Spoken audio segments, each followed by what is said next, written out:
राजनीतिक सामाजिक क्राइम से संबंधित सभी खबरों के लिए तहलका हिंद न्यूज चैनल को सब्सक्राइब कीजिए और हमारे बेल आइकन को भी दबाएं।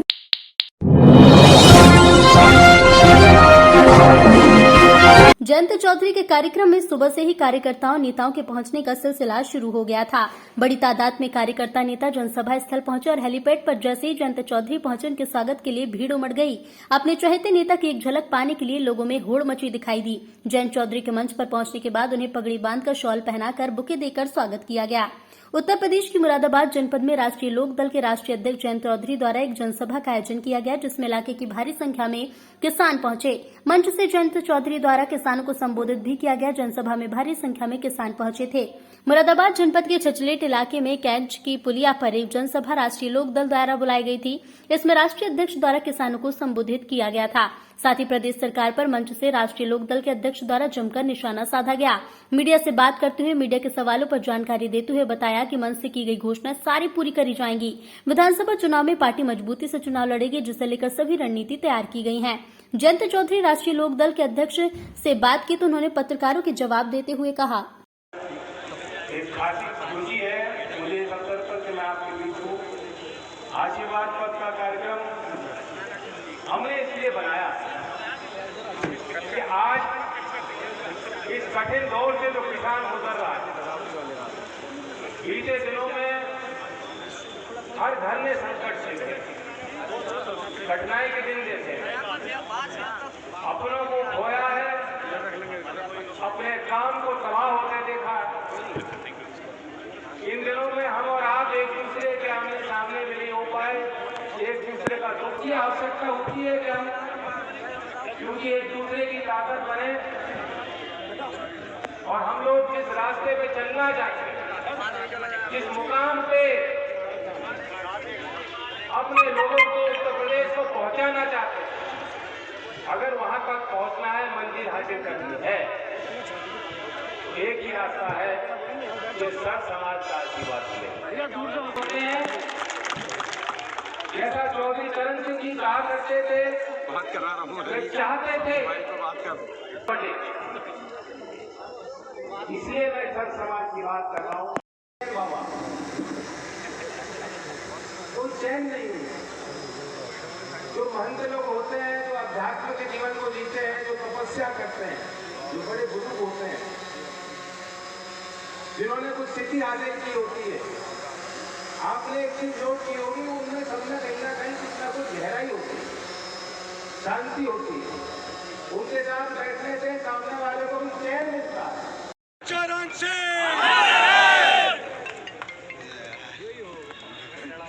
बहुत अध्ययन विचार किया, शिक्षा में बहुत कुछ करना बाकी। हमारे प्रदेश के 100% बच्चे 8वीं पास करने के बाद 9वीं में दाखिल नहीं होते, दाखिला ही नहीं लेते, ड्रॉप आउट हो जाते हैं। 9% बच्चियां हैं और जो शिक्षित ही नहीं होगा वो मुख्यधारा में बच्चा आने वाला नहीं है। फिर उसकी मजबूरी होगी, मजदूरी, गुर्बत का जीवन रहेगा उसका। तो इसलिए हमने तय किया है, जो आज आधुनिकीकरण हुआ है समाज में, 2030 तक सभी सरकारी स्कूल में वोकेशनल ट्रेनिंग, इंग्लिश मीडियम पढ़ाई और कंप्यूटर लैब की हम जो है व्यवस्था तैयार करके बच्चों के लिए देंगे। जयंत चौधरी जिंदाबाद। हमारे मुरादाबाद के क्षेत्र में पोस्ट ग्रेजुएट कोई डिग्री करना चाहे, कोई अच्छा कोई कॉलेज यूनिवर्सिटी, वो व्यवस्थाएं नहीं है। सिर्फ यही नहीं, अगर कोई बच्चा विश्व प्रसिद्ध दुनिया में किसी कोने में अगर जो 100 टॉप यूनिवर्सिटी है उनमें दाखिला ले लेता है, तो उसको स्कॉलरशिप देने का काम, उसकी फीस देने का काम राज्य की सरकार करेगी। जयंत चौधरी जिंदाबाद। कहां से बच्चों की पढ़ाई, कैसे तालीम कराते हैं, एक बड़ी कैसे कैसे हो रहा है, घर के आगे क्या तंगी है, क्या घटना। बिजली बहुत महंगी है और उत्तर भारत में सबसे महंगी बिजली जब योगी आए उन्होंने करने का काम किया। सबसे महंगी बिजली जो खेती कर रहा है उसका फिर भी मैं मान लूंगा कि जमीन है, जायदाद है, कुछ गुजारा हो रहा होगा। जो मजदूरी करते हैं, रोज की मजदूरी, अलग काम ढूंढ के काम करना, वे हजारों का बिल नहीं चुका सकते। और हमने इसलिए तय किया कि बुनकर हो और किसान माफ और बिजली की आगे दर हाफ। जय चौधरी जय चौधरी मेरे साथ दोहरा, आगे की दर हाफ, पीछे तो कि श्रम का सम्मान कैसे होगा। दो योजनाओं के संबंध में बताना चाहता हूँ। एक तो नरेगा योजना, मुझे वो दिन याद है, वो भाषण याद है कि मोदी जी संसद में कह रहे थे कि भ्रष्टाचार होता है, लेकिन मैं दुनिया में ढिंढोरा पीट के बताना चाहता हूं कि नरेगा कितनी फेल योजना की बुराई कर रहा है और पैसा भी योजना को दे रहा है। या तो उसका बजट खत्म कर देते, योजना खत्म कर देते, या उसमें सुधार ले आते। आपने बीते दिन में देखा होगा क्या हुआ था जब देश बंद हो गया। व्यवस्था को कायम रखने का काम किसान ने किया, किसान ने नहीं रोका। मैं तो मास्क पहन रहा हूं, किसान ने कोई फिक्र नहीं करी, वो खेती के काम में जुटा। तो आज हम लोग ये देश, अगर थोड़ी भी जान इसमें है तो उसका श्रेय किसान को। और दूसरी बात, मोदी जी एक्सपेरिमेंट करते हैं। मोदी जी चाहते हैं कि आदमी तनाव में रहे। जब आम आदमी तनाव में रहेगा तो मोदी जी से सवाल नहीं करेगा। तो तुरंत बंदी कर दी, देश के मजदूर को कह दिया भाग जाओ, तुम्हें यहाँ मकान रहने की व्यवस्था बंद, राशन बंद, तुम्हारे कारखाने जहां तुम काम कर लिया करते थे बंद। कब खुलेंगे किसी को पता नहीं। और कई 100 किलोमीटर चल चल कर पैदल, गाँव में छाले हैं, बच्चों को उठा किस अवस्था में लोग अपने गांव में लौटेंगे। और उन दिनों में आप हिसाब ले लेना, नरेगा योजना थी जिसके अंतर्गत राज्यों ने केंद्र सरकार से और पैसे की मांग करी, लोगों ने काम मांगा और किसी तरह अपना गुजारा किया। लेकिन आज मजदूरी की दर उत्तर प्रदेश में इतनी है, नहीं सकता कोई प्रधान अगर काम भी कराना चाहेगा ईमानदारी से।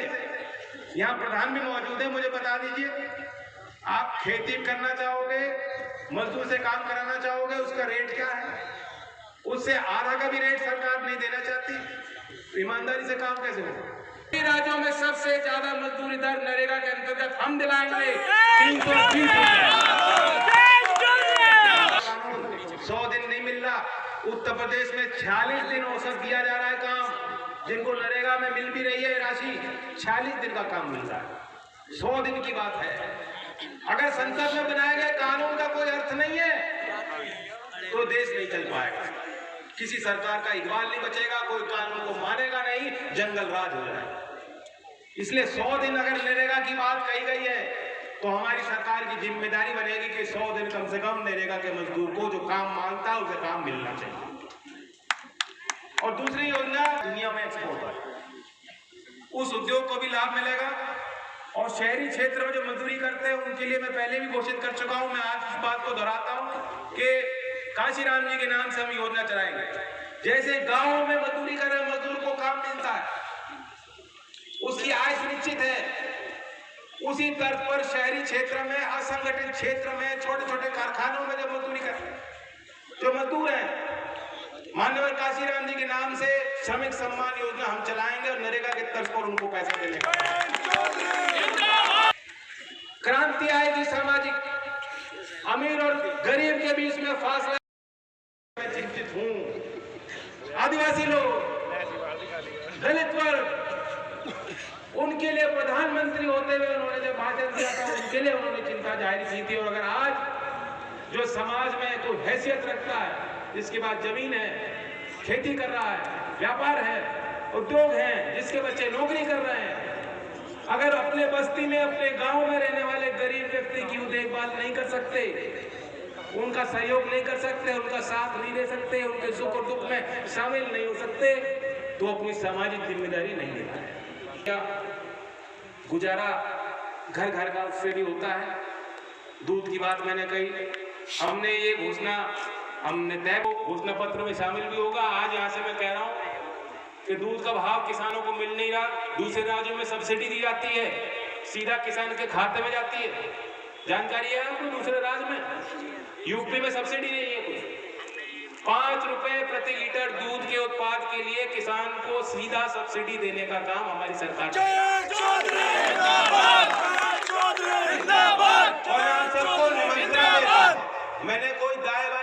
नहीं कही। मैं क्या कर सकता हूं, क्या चीज संभव है, हिसाब लगाकर मैं आपको बता रहा हूं। तारीख में लखनऊ में आ जाइएगा, पूरे घोषणा पत्र को लीजिएगा, पढ़िएगा, और एक एक बात पे कोई बीजेपी का आ जाता है। पहले तो उनसे पूछ लो तो किसान जब मर रहे थे तो कहां थे? हमारी नैतिकता, ये मंच, ये माइक, ये मालाएं, ये सम्मान, ये पद, ये सरकार की तनख्वाह जो जनता दिलाती है तुम्हें विधायकों, सांसदों, ये सब कुछ नहीं है। समाज क्या है? जब समाज में बुरी बीती थी तुम सब मौन थे, तुम्हारी रीढ़ की हड्डी नहीं थी। तरह तरह की बात करते हैं। आज एक मंत्री कहते हैं कि डीजल और पेट्रोल तो सिर्फ 5% देश की आबादी कर रही है। कोई किसान को आतंकवादी बताता है, कोई किसान को भेड़िया बताता है, कोई कहता है ये तो दुर्घटना थी, ये तो ऐसी छोटी बात थी, ये तो चीज होती रहती है। मैं अपने नौजवानों से कहना चाहता हूं, उस बात को पहचानना। और नौजवानों के लिए आखिर में क्योंकि एक बात रह गई थी, मुझे ध्यान में आई, कह देता हूं। आज युवा अपने सपने को देखकर, जो देश अपनी उसकी जीवन की जो संभावना है उसे देखकर चिंतित है, कैसे होगा, क्या होगा। नौकरियां बंद हो गई, सरकारी कंपनियां सारी बिक रही हैं। आरक्षण के श्रेणी में आने वाले बच्चों को भी क्या करोगे? आरक्षण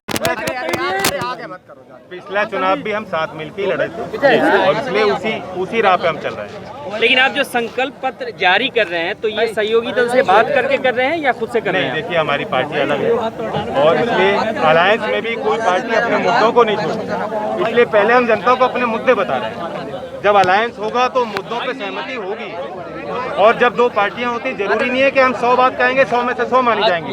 जरूरी नहीं है सरकार बनेगी कि 100 में से 100 काम होंगे, लेकिन हम अपने निश्चय को जनता के बीच ले जा रहे हैं। ये हमारा संकल्प है। जयंती टिकैत साहब ने एक बयान दिया है कि जो अभी 20 का मैच हुआ था, T20 मैच हुआ था, मोदी जी ने उसको मैच को हरवाया है। इस पर क्या कहना चाहेंगे?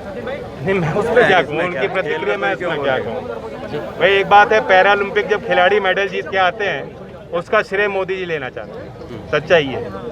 लेकिन जब किसान देश का आत्महत्या करता है तो जवाबदेही किसी की नहीं। हमारे प्रदेश के ललितपुर के 2 किसानों की, एक ने तो आत्महत्या की है और एक की मौत हो गई। 3 दिन वो लाइन में खड़ा रहा खाद के लिए, वहाँ कोई जिम्मेदारी नहीं लगी। ये सच्चाई देश की। बॉर्डर के पास 6 महिला किसानों की फिर मौत हो गई है, जिसमें से बताया जा रहा है कि 3 महिला किसान थी जिनको ट्रक से चढ़ा के। हाँ, बॉर्डर पे ट्रक चला, लेकिन वो मुझे लगता है कि दुर्घटना होगी। मुझे पूरी जानकारी उस घटनाक्रम की नहीं है और मैं संवेदना व्यक्त करना चाहूँगा उन परिवारों के प्रति, क्योंकि बहुत बड़ी कुर्बानी है। अपने काम को, परिवार को, क्षेत्र को, गाँव को छोड़ करके वहाँ लोग जमे हुए, उनकी सुनवाई होनी चाहिए। ठीक है। एक खासी खुशी है मुझे इस अवसर पर कि मैं आपके बीच हूँ। आशीर्वाद पद का कार्यक्रम हमने इसलिए बनाया कि आज इस कठिन दौर से जो किसान गुजर रहा है, बीते दिनों में हर घर में संकट से कठिनाई के दिन जैसे अपनों को खोया है, अपने काम को तबाह होते देखा है। इन दिनों में हम और आप एक दूसरे के आमने सामने भी नहीं हो पाए। एक दूसरे का दुख की आवश्यकता होती है क्या? क्योंकि एक दूसरे की ताकत बने और हम लोग जिस रास्ते पे चलना चाहते हैं, जिस मुकाम पे अपने लोगों को, उत्तर प्रदेश को पहुंचाना चाहते हैं, अगर वहां तक पहुंचना है, मंजिल हासिल करनी है, तो एक ही रास्ता है कि सब समाज का आशीर्वाद मिले। जैसा चौधरी चरण सिंह जी कहा करते थे, वे चाहते थे, इसलिए मैं सब समाज की बात कर रहा हूँ। राजनीतिक, सामाजिक, क्राइम से संबंधित सभी खबरों के लिए तहलका हिंद न्यूज चैनल को सब्सक्राइब कीजिए और हमारे बेल आइकन को भी दबाएं।